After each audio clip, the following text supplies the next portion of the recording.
Hello everyone, it's Scott here from the Mercenary Miniature Painter channel.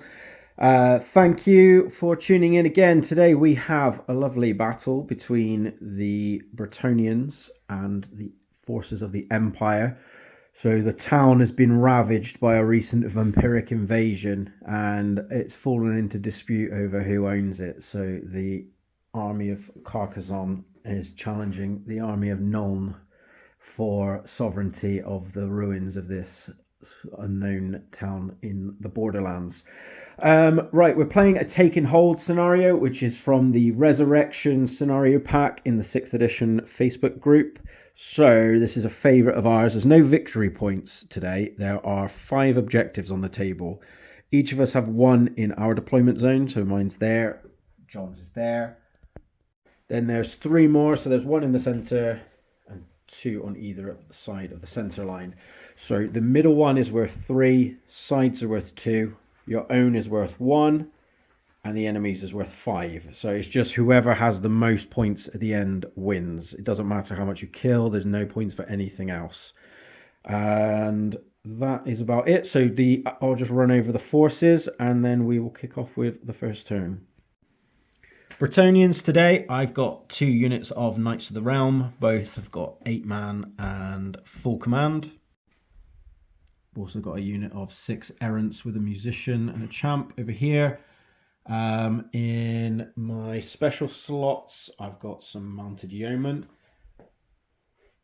and 3 Pegasus Knights. Both have got musicians.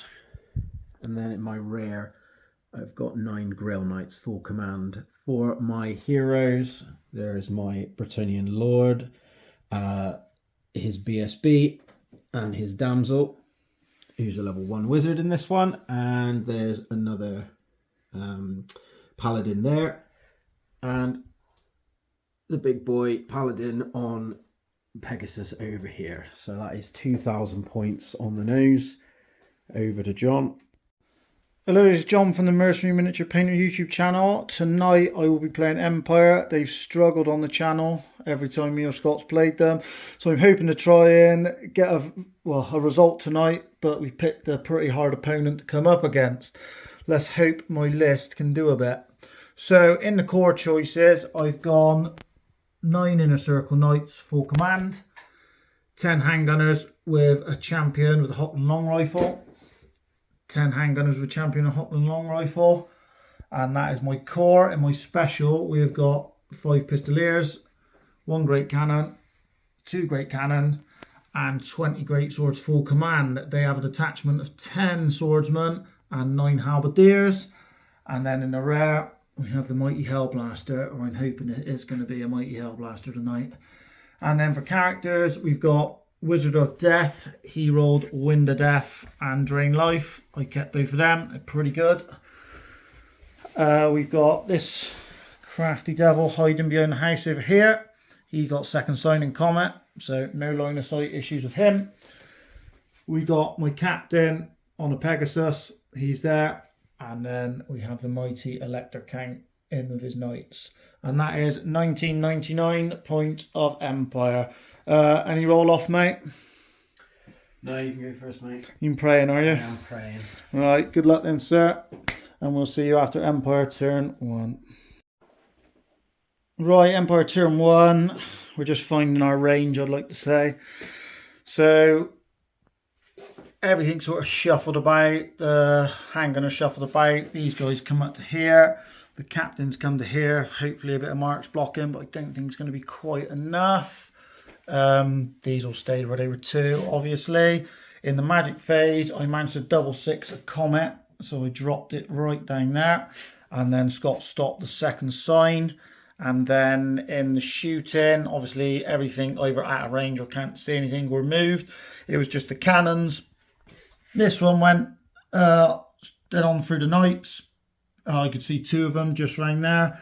And I did get 1, but Scott made his ward save.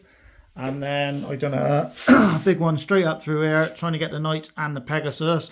It ended up landing on the back of the damsel after the rolls. And Scott did fail his lookout, sir, on the damsel, but annoyingly I rolled a 1, as you do.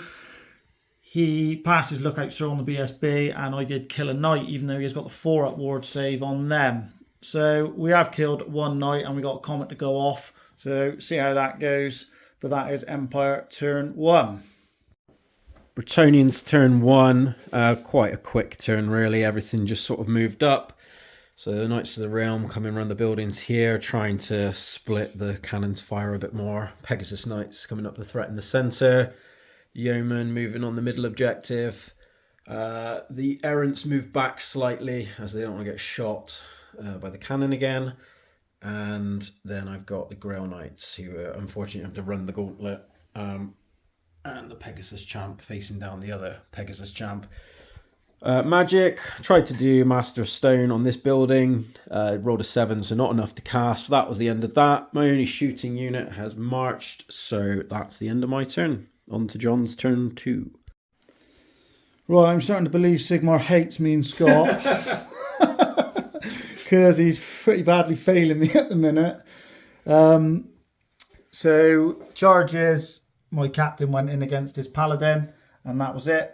Movement, these guys come up to here, these come forward, these stayed where they were, obviously the war machine stayed where they were, these stayed where they were, and this lot shuffled back.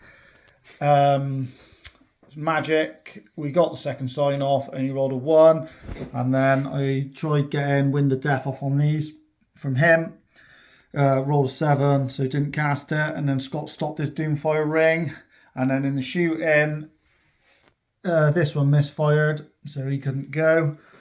This one went right the way through the Grail Knights, and with the line it was, hit over 4 bases, so I done 4 wounds, but rolled 2 1s, and then Scott made a save, so I only killed 1. These completely whiffed all of their shots with the pistols and the repeater handgun, and only managed to kill 1 of them. These completely whiffed all their shots onto the Pegasus, so nothing there again. The Hopgun long rifle from him missed these, and the Hellblaster didn't shoot. It wasn't worth risking it anything. And then, to make compound matters, this guy went in. I did have the Sword of Fate on him, and I picked Scott's Paladin because I knew he was going to be annoying, so I was thinking that was the way to deal with it. I had 3 attacks and a re-roll through the second sign, but I only done 1 wound, and then even though the Sword of Fate's 2s to wound, I rolled a 1. So that was that.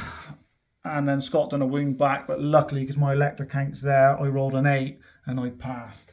So pretty terrible turn 2 for the Empire. Let's see what the Brets can do. Go on then, mate. I reckon my detachment halberdier's got a good chance to stand up here and show the might of the Empire. Right, Lord, hitting on 3s, wounding on 2s, re-rolling 1s because he has Cuirass of Fortune. That's 4 dead. The BSB, 3 hits, wounding on 3s, 2 more dead, 6. He's got a lance, surely he's wounding on 2, isn't he? No, because he's BSB, you can't give them anything else. Oh, is it? And then I've got the champion. Oh, he's running scared. 1, 2, 3, 4 more. 3 more. That wasn't enough to wipe him out, was it? That was 9, and then I got the horses at the front. They've done it. They strength 4. They are. Oh, they are. Oh, are they? No, they're strength 3. Sorry. I'll guess if there was any left. No, they are dead now. What are you doing, mate? I am very much overrunning. No panics for me because that was a detachment. There you go. And Scott's off the table. Never to return again. Bretonians turn 2. A bit of a mixed bag. So I got a charge off with my big block of questing knights, thanks to the Virtue of the Impetuous Knight, which gave me an extra d6 to my charge range. And then my yeoman charged the pistoliers in the middle. Everything else kind of just shuffled around. Didn't manage to get any spells off. which is fairly expected when you only have a level 1 wizard. And then combats. So I did kill 2 pistoliers, but I lost and got ran down. Over here, my questing knights went through the halberdiers like a knife in hot butter. I did something like 10 wounds, so didn't even have to check combat res. I just went straight through them and ran off the board where that guy is there. And sadly, even though my paladin went first, he whiffed it. John's captain then did nothing back, but the Pegasus kicked a couple of wounds into my Pegasus, which then caused it to run away. So the captain has pursued me off the board, and he's gone off the board, and he'll be returning in John's turn 3, which we are going over to now. Right, I think I'm going to turn this into Age of Sigmar and let Scott have a double turn, because I seem to do better on his turns than actually my own turns. So there was no charges. The pistoliers come to here. The captain just flew by here for a bit of march blocking. These all stayed exactly as they were. They shuffled back. One wizard went round there. I don't want to move in 6 when they all get killed in a minute. And then this wizard just come to here. Magic. Scott stopped the second sign. And then I did get a... What's it called, mate? Drain life off of him on 4 dice. If someone can let us know, his Enchantress was off the table, but I let Scott use a scroll as he was an overrun while he went off there. So if someone can let us know whether that was all right or not, but Scott did scroll that one, and then in the shooting, misfired and blew up. Literally rolled just onto 1 through poor rolling off the bounce, hit the one, and then just never even wounded him. So never done anything to the Pegasus Knights. Again, all of those shots, never done anything to the Pegasus Knights. Hellblaster's still being covered here, there, and everywhere. And then these did manage to kill a Grail Knight. So all in all, and sorry, these just whiffed all theirs as well and done nothing. All in all, pretty bad. On to Brett's turn 3. Bretonnian's turn 3, a nice and quick turn. So the Pegasus Knights charged the handgunners, and unfortunately they just about got out of my charge arc. And I'm very, very precariously close to that Hellblaster volley gun. Although that has meant that I can move the Grail Knights up, because John's got a bit more of a choice of what to do now. So these 2 units have come up. I don't want to just be march blocked by this guy all game and then end up doing nothing. So I'm going to come forwards, and my big block with my Lord have come on, ready to face down the great swords alongside my other Realm Knight unit. So let's see if we can smash this up and take John's objective. But yeah, the only spell I had didn't work, so we are on to turn 4 for Empire. Right, turn 4, and I just realised I shouldn't have brought any shooting. I should have just done a combat list and we might have been alright, but there we go.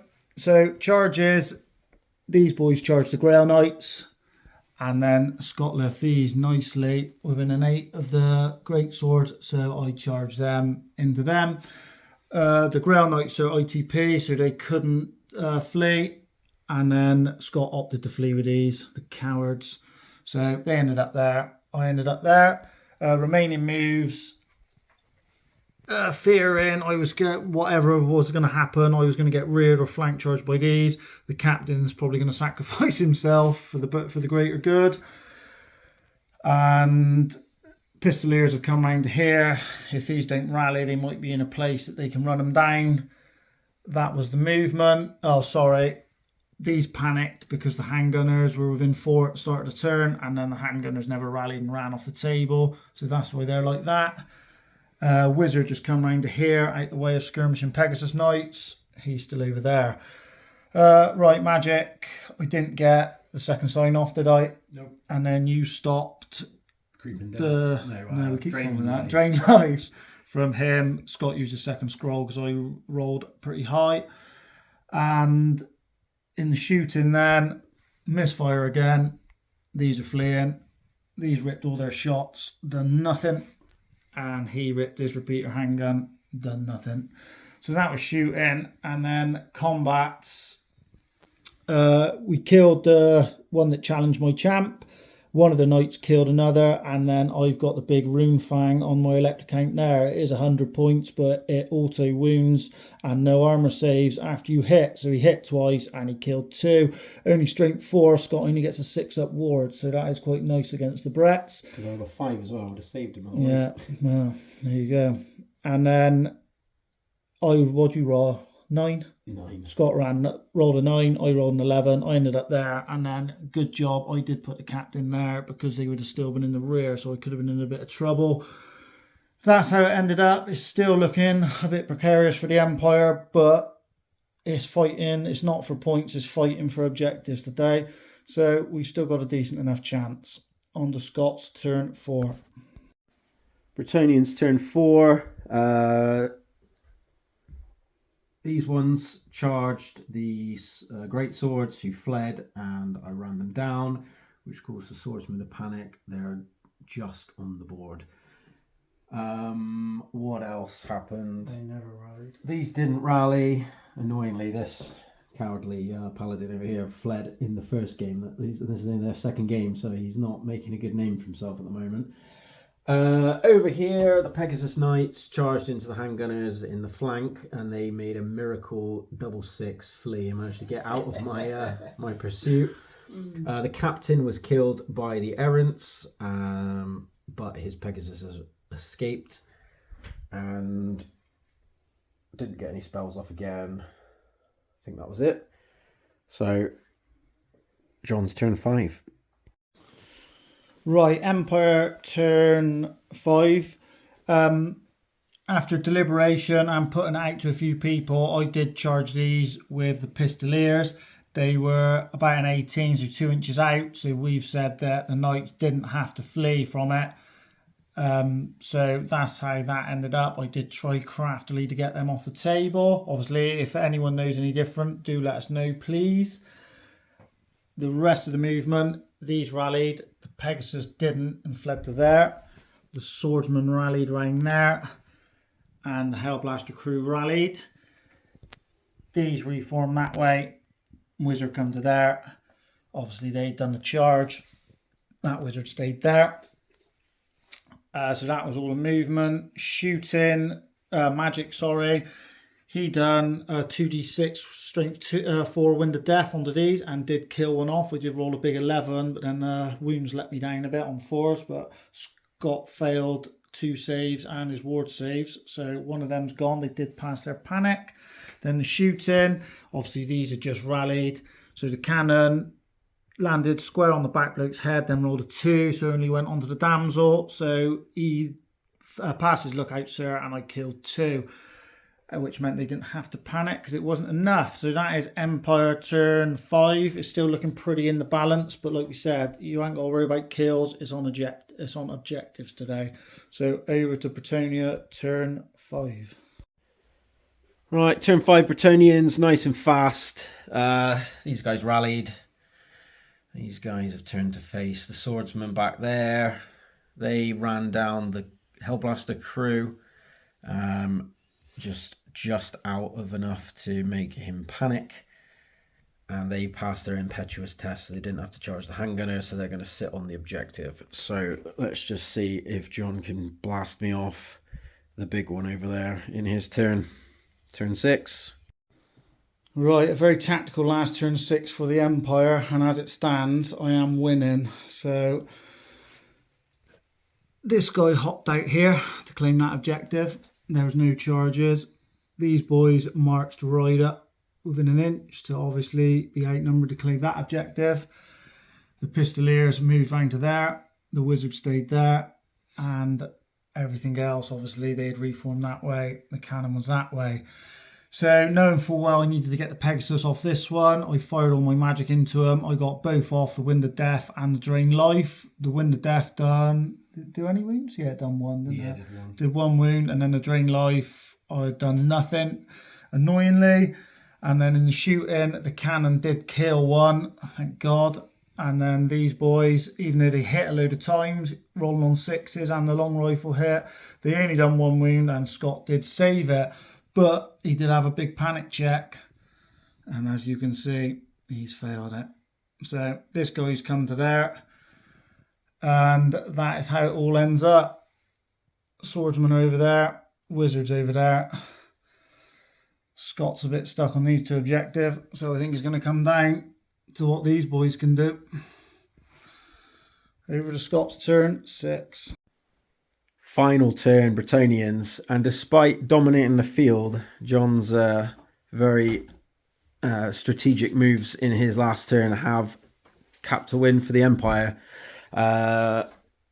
He's driven me off this objective, so that gives him 10 points to my 7.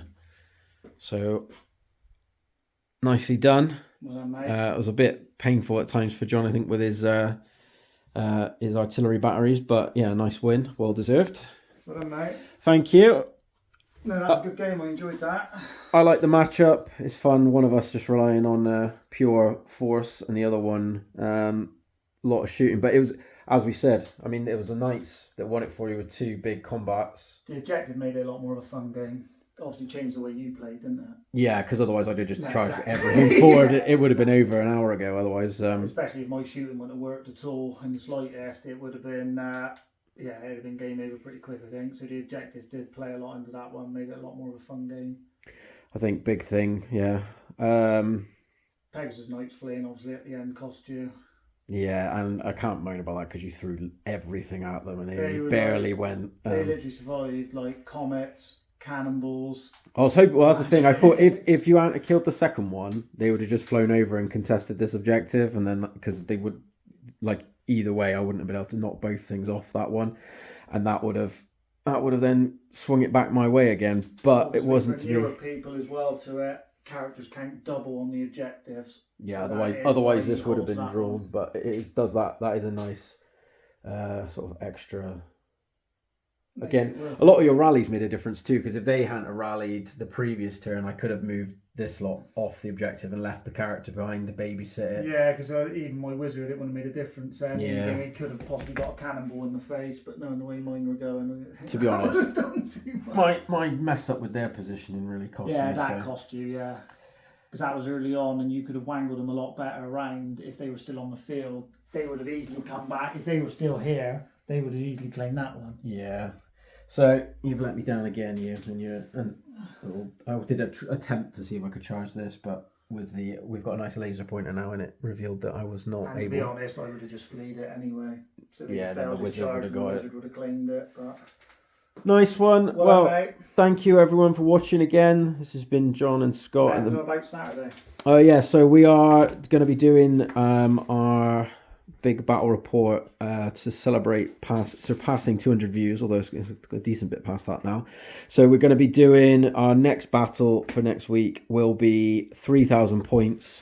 You can go over onto the community tab and put a vote for which armies we're going to have. We're going special characters. So my choices are either Vlad von Karstein or Teclis with the High Elves, and John is looking at either Krokgar for the Lizardmen or Gracier Thankor for the Skaven. So if you want to see any of those, go over and vote. But see you next time. Thanks, guys.